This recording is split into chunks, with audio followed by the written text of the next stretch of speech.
Good afternoon. Welcome to Facebook Live. This is Dr. Bill Bird. I'm the Chief Medical Officer here at CGH Medical Center, and thank you for tuning in. Really excited about our broadcast today, and we're going to have Dr. Thomas King, who's a vascular surgeon here at CGH, talk to us about some of the work that he's done and some of the new stuff he's doing. We'll have him on in just a few minutes. Before we get to Dr. King, though, I did want to give all of you an update on COVID and particularly what's going on here with COVID. First of all, I want to talk about vaccines. I'd say overall it's positive. This week we gave 654 vaccines first time doses, and next week, as of right now, we're planning on giving 400 first time doses. We're working right now in the 70 plus category of patients age-wise that we're giving dosages to. So we've started out at that 85 plus range and we're working our way down. So that's encouraging. When I talk to our staff about this, the other encouraging thing is that when we call folks and see if they'd like to get a vaccine, more and more of them have received a vaccine already somewhere else besides CGH. So I'm encouraged by that. We obviously at CGH want to give all the vaccines we get, but we're excited about anyone getting a vaccine anywhere to help out with the situation. Just so you know, in Illinois, I saw as of yesterday, 3,567,927 Illinoisans have received a vaccine. Now that also includes second dosages too. Now that's 12.7 million residents, so that's a good sign. The rolling average for the state of Illinois is 95,369 vaccines per day in the state. I saw where President Biden signed for another 100 million Johnson & Johnson shots to be delivered to the U.S. And he's saying that by mid-May, all the U.S. adults will have an opportunity to have received a vaccine. So it's obvious that we're moving in the right direction. I know right now we're still talking about, can I get the vaccine? Can I get the vaccine? But we're moving closer and closer to having an inflection point where we actually have more vaccine than perhaps people willing to get it. And then we'll have another conversation about that. I encourage you, if you haven't had a vaccine and you're interested in exploring options besides the hospital here, vaccinefinder.org. I pulled that up the other day, and yeah, you can type in your zip code and go up to 50 miles away from your zip code. And when I pulled it up yesterday, at least what it said is there were definitely some places, some pharmacies where they had some in stock. Of course, you had to fit the criteria for whatever the category is right now.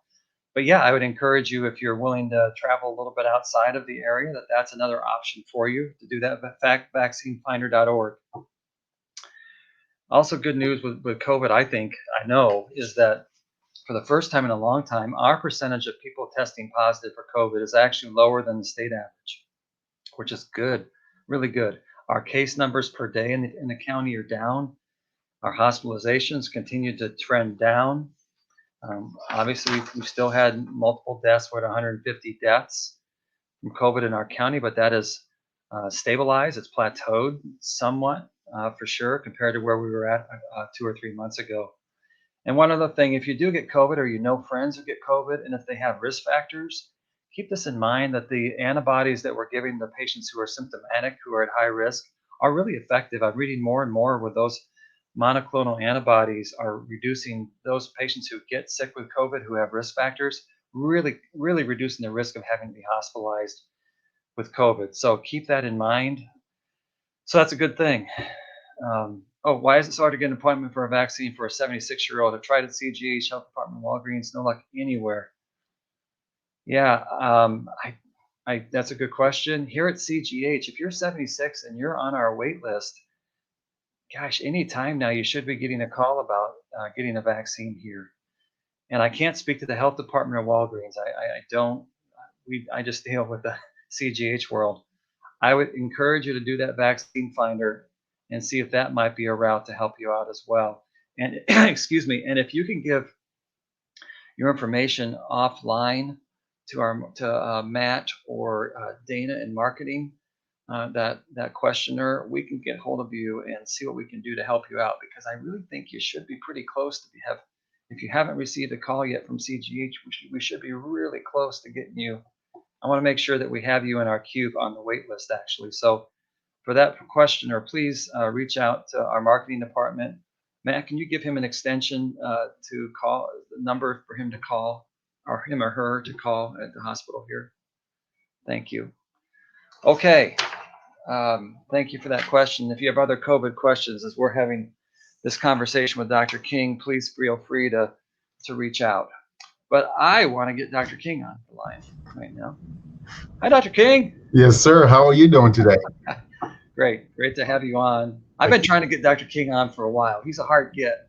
Yeah. So we're glad to get you in person here. So, and this is going to be a fun one too, because Dr. King, we have some pictures to show Yes, sir, we do. his cases. So I Yes, we think do. that'll be fun for those of you who are watching. So before we get into the nitty gritty of the procedures that you do, Dr. King, I know enough to ask this question of you because it's an interesting question from my perspective. You have an interesting story about how you came to become a physician and came to the place where you're sitting here talking with me. Would you mind sharing that with the listeners? Yes, sir. So as Dr. Burr said, Dr. Burr, thank you for having me on this platform. Really appreciate it. Um, I'm blessed to be here, and I want to thank the Almighty God, first of all, because growing up, being where I am today was a dream that I always thought about. And it was just by the mercy of God that it was able to happen. At the age of 3, my mother sent me to my grandmother, and I grew up with her in a place called Plivo in Liberia, West Africa. During that time, we had civil war started in my country in 1987. So I was born 1978. So I remember the first time the rebels came to our town. I was selling at my grandmother's shop, and we usually sell like soap. We sold soap outside, and we had a table there. And the first thing is when I heard the gun sound was go under the table, and something told me no. So I didn't, and I ran in the store. And by the time the ceasefire, when we came back outside, those soap and the table and everything had bullets holes all under the table. Mm-hmm. Soap. And that is one of the first time God spared my life. And after that, we had a couple of exchange with different rebel groups coming through, and God still spared my life. I was also very sick in growing up. So most of the time I spend my time if I'm not in school, malaria and other things, I'll be in a hospital. And I always wanted to become a doctor. During the war, I could not really do anything because I was still young. And as the war continued, we were refugees in the Ivory Coast. I was living with my cousin, and she did everything for us. And then finally, one day, my mother called the refugee camp looking for her 2 sons, and it was us. She came back. She came to the refugee area about 2 weeks later, and then she took us to the capital city to get our paperwork ready. And that took her 2 years to get our paperwork ready to come to the Wow. United States. Wow. And we came to the United States, living in Trenton, New Jersey. And I still knew I wanted to become a doctor. I knew it could be possible because God brought me through so many steps of my life that I knew all I had to do is work hard and He will do the rest for me. So fortunately, I applied to 3 schools, 2 turned me down right away because my SAT score were not the best. And after that, fortunately, I got into a school, went through that, graduated, applied for medical school. It took 2 years because I had to take all the standardized tests. I had difficulty doing that, passing that. The same thing, coming back to hunt me, my past. But fortunately, again, God always there for me. I was able to get in medical school, and I decided to do surgery because during the war, we saw a lot of killing. during the war. There was a time during the war that we used to go and just watch as people get shot because they were accused of things. And now I was in a position that, you know what, I'm not just going to see blood, I can do something about it, you know. Yeah. And that is how surgery interested me. And then as I was in general surgery, I had two vascular surgeons who were very good, very, very acceptance of me. They allow me to go in their cases whenever they had cases. And by the way, most people don't like vascular surgery, so that was also very good because Right. that was Right. good for me. So most of the time I was in the vascular surgery procedures. So after that, I applied to vascular surgery fellowship. After 5 years of general surgery, I got accepted to vascular surgery at a place in New Jersey. Again, that place, that training program shut down 2 weeks before I graduated. So I had nowhere to go. So again, God showed up as usual. There was a vascular surgeon, Dr. James Johnson. He had his program. And he told me, because he used to go to our hospital, he told me, Thomas, this year I didn't take anyone in my program. I was like, what? He was like, no, I didn't. I was like, I was accepted, but now the program is shut down. He was like, if you want the program, you can apply. I already know you. You can go through the different things, but you can get the spot. And that is how I got another spot. And that was the best thing because the program that they shut down was not adequate enough. Hmm. So God knew, you one door closed, another one open. If one closes, another one opens. So, and then I got in this program, one of the best program I've ever, because we did everything. Hmm.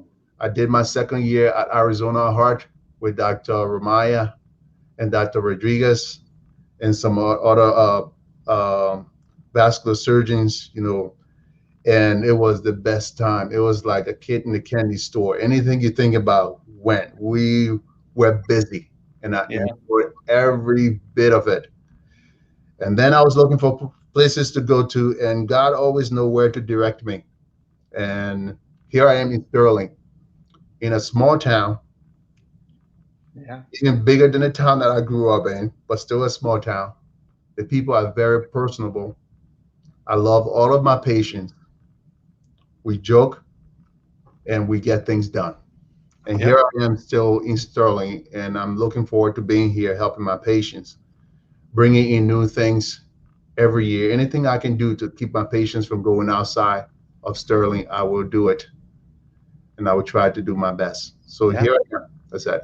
Yeah. Great story. Yeah, and one thing before we go into some of your procedures. So so it's 5 years of general surgery, and then how many years of fellowship do you have in Two that? 2 years of vascular, so it's total of 7 years after medical school. Yeah. So your process is 11 years after once you start medical school, it's 11-year journey. Yes, sir. Yeah, Yeah, that's it a was lot fun. of. It was fun. I Yeah, enjoyed it. yeah, yeah. Good. Well, I thought that I know our listeners. That's a great story, and yeah, I'm glad you're here. So let's talk procedures. Now that you're all trained up and we have That you is here. it. That is it. Um, I think the first one I wanted to start with is a newer one that you've. It's not a new blood vessel that you've worked on, but it's a newer procedure for that blood vessel. So I want to talk about our carotid stenosis, our neck arteries, Okay. and um, first of all, before we get into your procedure, like what what are the kind of indications when someone would want to have a surgery done on their neck arteries? So basically, we have the carotid artery in your neck. Okay, it starts from the arch of your aorta, and then you have two carotid arteries, common carotid arteries. Okay, the right one usually come off of your brachiocephalic artery. Okay, after the subclavian branches off. Hmm. The left one usually comes off the arch of the aorta and goes up. So when you have those artery and if they have disease in them, atherosclerotic diseases, form plaques, and you have plaques that can be vulnerable. Those are the soft plaques, and then you have the hard plaques. And what is the main reason we usually treat carotid arteries are to prevent the risk of stroke, or patients already have strokes and want to prevent further strokes. So what we do is like usually those patients are in their 60s. There are some young people you might treat, but just the same way atherosclerotic diseases in other places start later in life, you can have that. Even though you may have some patients that you have younger patients who can have some other vascular abnormalities, like FMD, which is fibromuscular dysplasia, you know, and stuff, or patients that have a dissection from trauma, but those are rare things that you think about. Yeah. But when we talk about carotid treatment, I'm thinking about a patient in 60 and above, have, most of them may be smoker or smoke sometimes during their life, high blood pressure, high cholesterol, diabetes. Those are things you think about. Yeah. And we start screening those patients. Sometimes you hear carotid bruit. Most of those patients may not have hemodynamically significant stenosis, which I might say are greater than 60%, maybe significant if they're having stroke and stuff like that, even less than 50%. So those patients, you screen them and you look to see if there's plaque morphology, which is the way the plaque look. If it's a soft plaque, Mhm. you're worried it might embolize, break off, a piece break off and go to the brain and cause stroke. Yeah. Even like like patients in their 90s, even like, that looks good physically, doing their own thing at home, those patients, we also become concerned with them because the fact is, if that patient has stroke, that can change if those patients have stroke, that can change the entire family dynamic because they have to have people to go and take care of them. So those are patients you also give them the option of intervening, doing some type of carotid intervention. And this is where this new TCAR, which is transcarotid artery revascularization, this is where I'm seeing it to be more beneficial to my elderly patients, who need like a quick surgery, to get them moving and get them back to Yeah. the baseline. Yeah. So Yeah. So I'm just so folks know. So like when I'm some of our listeners have probably seen family members and friends who have like a long scar that goes from here at the base of their neck up to kind of yeah, the angle of their jaw, and hmm that typically is a scar for when surgeons like Dr. King make an incision and then they can actually see the blood vessel and go in there and open the area up, put it whatever they need to do to patch that up and then close it back up. So that is one of the ways that these arteries are repaired. But Dr. King has I think what you're referring to, Dr. King, is for a certain group of patients. You have a different sure. way to do it in a way that's less invasive and a little less risky for them. Is that Yes. what we're saying?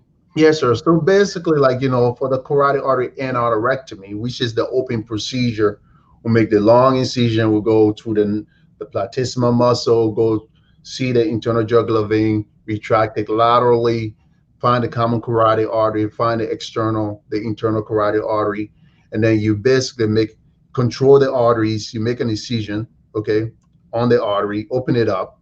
You may put like a shunt, which is like just a bypass of the blood to help them. Some people cannot tolerate you clamping their artery, Hmm. so you do the bypass stuff, and as they get blood to the brain, you go ahead, you clean all the clutter from in the artery, clean it real nicely, and then you put a patch over it, okay, and then you close that up. So that procedure, I take my time when I'm doing it. I don't rush. That is one procedure I still like have to really, really take my time, because the thing is, it doesn't matter how good you do it. Those that are going to have stroke, that I do it the same way all the time. Thank God, since I've been here, we have been fortunate. We have had only two patients, and those were patients who had stroke before their surgery Hmm. that did have stroke on the table. But this is in the past 6 years I've been doing it. I've done like tons of this over here. Hmm. But that procedure, the patient recovering from it, some patients it's difficult for them, that also have a high, they have a risk of infection, you know, risk of nerve injury, risk of stroke is always there. You want to have a low risk of stroke, which we do over here at our facility. But now, some of the elderly patients say, why should I go through all this procedure, long procedure, long time on anesthesia?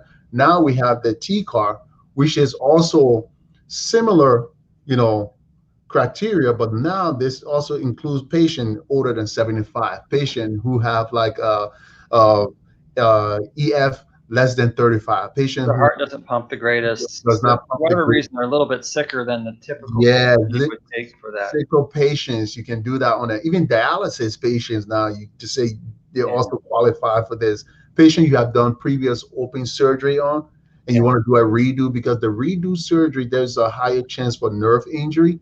yeah. So now you're making just a little incision at the base of the neck over here. It may be 3 centimeter incision, and you go in and the procedure itself to get the stent across. Can if he can pull, if Matt can pull that up. Yeah, here's the picture. So if you look, this is like a patient over here with this procedure. If you look, Matt, can you please freeze it when you get Right to that? there you go. Okay, so if you look where you have these two artery turning, what the bifurcate, we call it bifurcate, what it separates. You So see like towards the bottom of the picture, we first start yes, seeing toward that the blood bottom. vessel. If you look to see, there is that small area. So that is the only area the blood is going through on this patient. You have this atherosclerotic disease in there. So what I have to do, we make a little incision on the neck. What you see, those clamps at the bottom of the page, those are our self-retainers. So we use that. We make a purse string, just a little suture around the entry point, and then you put your sheath in place. You shoot your die. You get like two views, at least most of the time. You want to get your two view. You see exactly where it is. You move a wire across that. You put a flow reversal device that we put in. So now, usually they can also do this by going through the groin. The thing about going through the groin is the arch of the aorta. You know, man, I didn't bring a model, but the arch of the aorta. Okay, it usually has some atherosclerotic disease there. So those patients, before you even get through the stenosis, you can already embolize. Basically, embolize means Yeah, a piece of stuff broke off, and go to the brain. But now we are not crossing our lesion until we control, okay, the flow, and then we put a device in that is a flow reversal. So I will just show you something here. If you're looking at this picture, it's hard to see, but if you're looking at this picture, this is how the reversal device is. You put it in, one in the neck, one in the groin, and this basically reverses the flow of blood before you even start to go through the lesion. So what that does is whatever breaks off from there completely go into that basket and does not go to the brain. And sometimes when you get done, you open the basket, you see like debris in it, and those are debris that could have gone to the patient brain. So now you're doing it in a more vulnerable patient, where you're doing the procedure even safer because you are not crossing your lesion before you're protecting. You are protecting your lesion before you cross it. So sure. most of this patient, we get this procedure done. Once we cut down and everything, the procedure itself is like 15 minutes. And this is, I just started doing this procedure. I've done 5 cases. And if I'm doing 15 minutes to go across to get the whole procedure done, once I cut down, can you imagine those who've been doing it for a while? You may take, some people may do it in like 10 minutes, 9 minutes and stuff like that. So Yeah, get quicker. And once we get done, just close the little incision. and you're done. Keep grandma Yeah, or grandpa or uncle until the next day, and they're ready to go home. yeah. The recovery time, They quicker. don't have the big long incision and No, all they're that kind of done. They're stuff. done. So Yeah, they can go and model their necks. Whatever way they want to do it. So it's right. We have done 5 of them, and it's been very successful for our patients. yeah. My understanding is that that being said, this isn't a procedure that every patient's going to have. No, no, no. Because the thing is, if you notice on the criteria for it, like they said, greater than 75. Okay.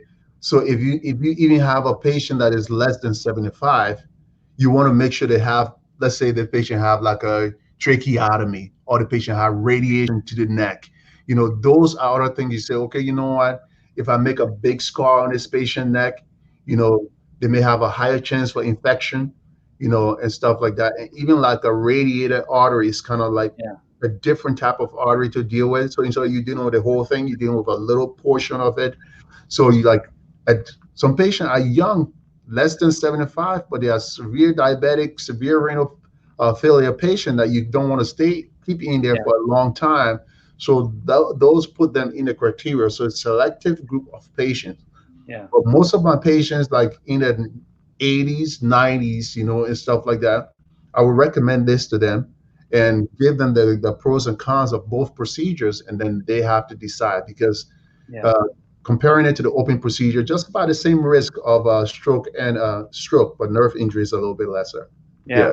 Yeah, that makes sense. Hey, Matt, I also want, let's show those. So we have the before picture one more time. Oh yeah. Before picture. So here's, once again, at the base of that, you'll see that right above that clamp, you'll see a kind of the thick blood vessel, and then all of a sudden it kind of pinches there. That's where Dr. King's going to fix. And why don't you show an after picture? Play that.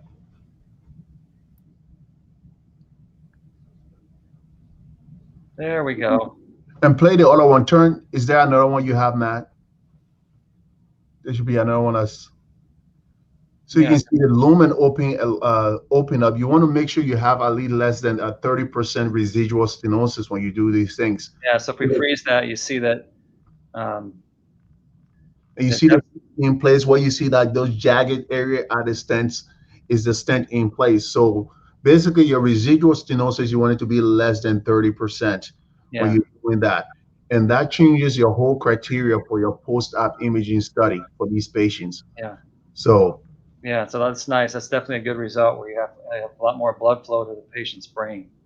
because the thing is, before we started doing this over here, I was sending all of our patients to Chicago, to Peoria, and stuff like that. And now we have this for our patients over here, so Right. we can keep our patients here and work on them and get Right. similar results, just like everyone else. Right. Yeah, I get it. So it's So good. that's really cool stuff. I want to talk about some another cool stuff procedure. So I want to talk aneurysms with you. So, and in particular aneurysms in people's bellies, because I know that's one of the key areas that people get aneurysms in, and that you take care of repairing. So, for the folks who are listening, what size does an aneurysm need to get before we get people like you involved in fixing them? So basically, if you think about it, the aneurysm, what is an aneurysm? So aneurysm is when the vessel size itself gets greater than 50% of the normal size. That would be considered aneurysm. Okay, so then you look at the abdominal aorta, which is the biggest vessel you have in your abdomen area. Okay, those usually the size should be, we say quarter, the size of a quarter, Okay. 25, okay? Yeah. Or even less. Anything greater than 25, between 25 and less than 3, you consider it to be ectasia, which means the vessel just a little bit bigger than usual. You want to keep a close eye on it. Yeah. Anything greater than 3 centimeter is considered aneurysm. Okay. Okay. And those are patients you want to follow. So you want to ask, because when I came here first, we had a lot of aneurysms that we had a guarding that my Dr. Strom used to say. He kept those patients, you follow them regularly. Mm-hmm. Because the thing is, if those aneurysms, if you don't follow them, okay, the rupture, 80% of those patients will die. Okay, even when it comes to the hospital and you do surgery, you have a 50% chance. But now with the stent graft, also their chances even in getting better. Okay, so who are prone to aneurysm? That is the thing we should think about, because being in a small town, it concerns me when I see patients and they say, oh, I'm a heavy smoker. So people over 65 been smoking, they say anyone that smoked greater than 100 cigarettes, okay, in their lifetime, over 65, you want to screen those patients for aneurysm. Because the fact is, the best thing you can do for them is to find it before it ruptures, okay? So you start screening those patients, okay? Another thing is patients who has family history of aneurysm, okay? Most especially in male first degree relatives, Mm-hmm. you have about an 18% full of getting aneurysm. Okay, Sure. once you reach in that age. And another thing, if your family member had the aneurysm sooner, okay, like in their 50s, you also become concerned about you having aneurysm. Okay, the thing, so you have it, anything greater than 3 is considered aneurysmal. Okay, what is the percent of rupture? If it's greater than, if it's less than 3, you don't consider it aneurysm anyway. But if it's greater than 3, it should be 0% chance of them getting ruptured. Okay, then you say from 4 to 4.9, that is like point 0.5 to 5% chance of rupture. Okay, so you're like, oh, should I really take this patient to surgery because the surgery Yeah. itself has a risk? Right. So you want to watch those patients, but then you got to say, okay, Dr. King, what about male and female? Females already have smaller aorta, so their risk of rupture going to be higher at a smaller rate Sure. than males. So when you have a female that even when it's 4.9, you worry a little bit because her artery from the start it might have been 2, that you don't know. So you become a little bit concerned that her risk of rupture is higher. Yeah. Okay. So then you say from 5 to 5.9.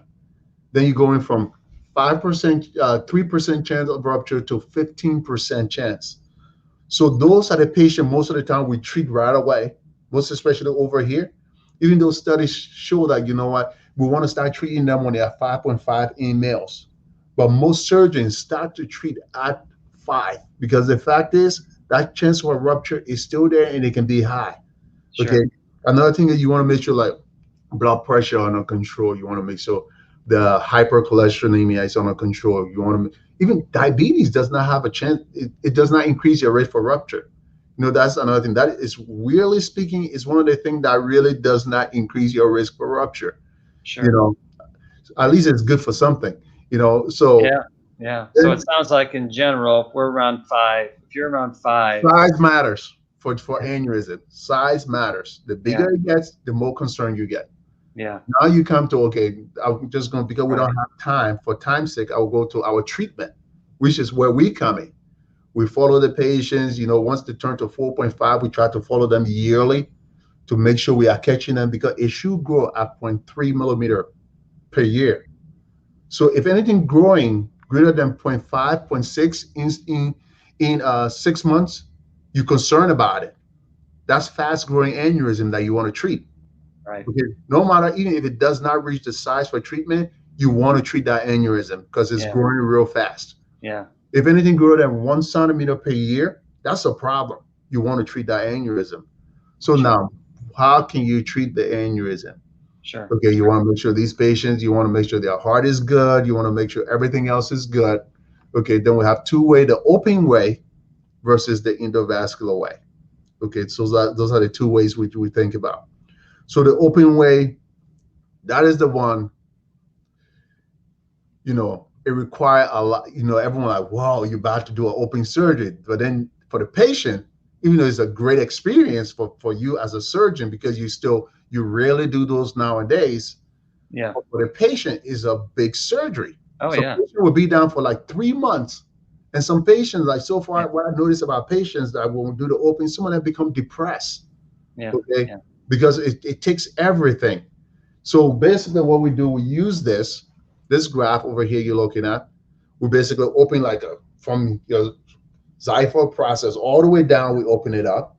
We may open your groin depending on what if you have iliac aneurysm, because that's another thing when you're checking someone for aneurysm. If you have abdominal aortic aneurysm, you're concerned that they have aneurysm other places because they may have a Sure. 15% chance of getting femoral aneurysm, which is the artery in their groin, or popliteal artery aneurysm, or thoracic artery aneurysm.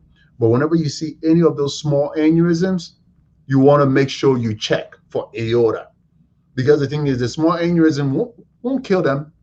You will lose your leg, but you won't die. But Right. the aortic aneurysm, if it ruptures, you're in trouble. Yeah. So you want to Is make that, sure whenever you have small aneurysm, check for the big ones. So then we yeah. use this.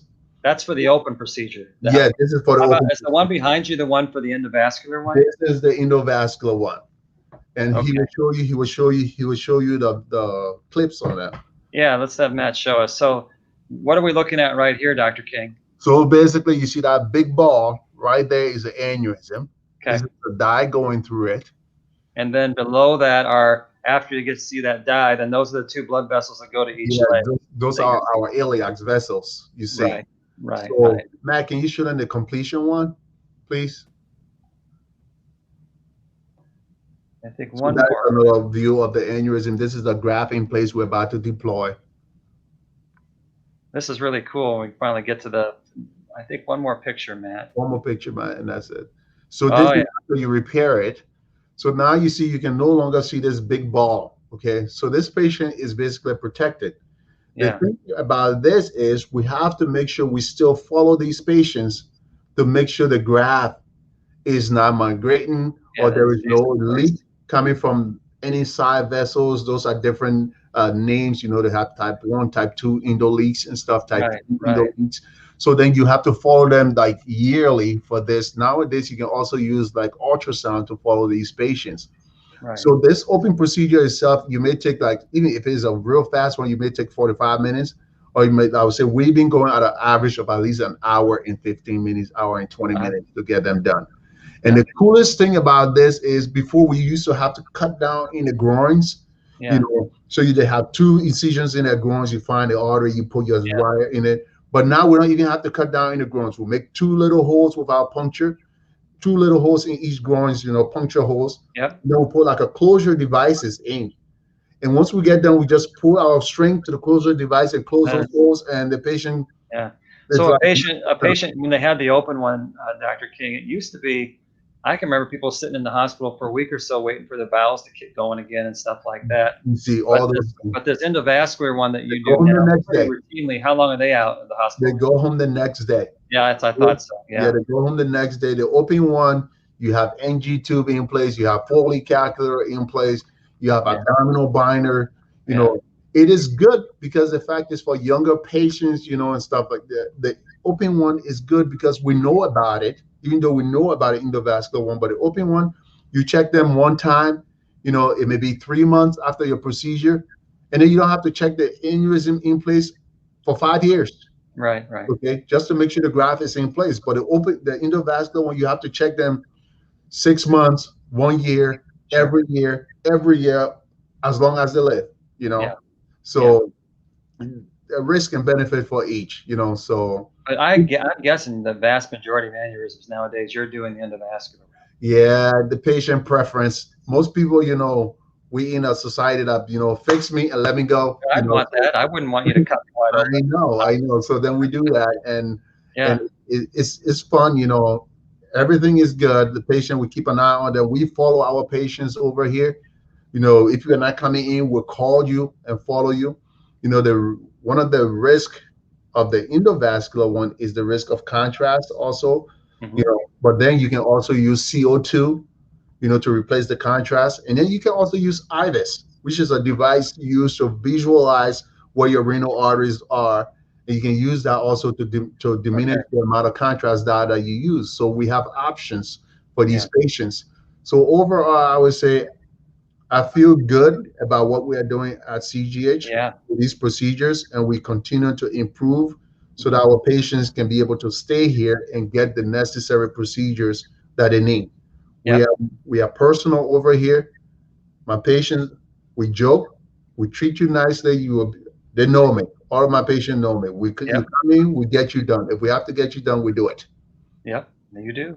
Yeah. I agree. Well, hey, Dr. King, it's been fun to do a little show and tell here and take a look at some of these Thank you. procedures that you do, and yeah, and for the folks who are watching, yeah, I agree with Dr. King. He does a great job of caring about his patients and taking good care of them, as does the rest of his staff, both in his office and in the hospital. So, Can I say um, one thing? yeah, I would like for you guys to know we have a great team. I want to thank my nurses, the OR staff, Jay Johnson, all of those people. They have been very, very, very important to me. Without them, it doesn't matter. I won't be doing any surgery. that's right. Every That's one of right. them are very important. And thank you guys, Yeah, nurses and everyone, and the CGH. I'll tell you, since I've been here, there hasn't been a product that I've asked this institution for that they haven't given me. And I'm very happy for that. Thank you yeah, guys. yeah.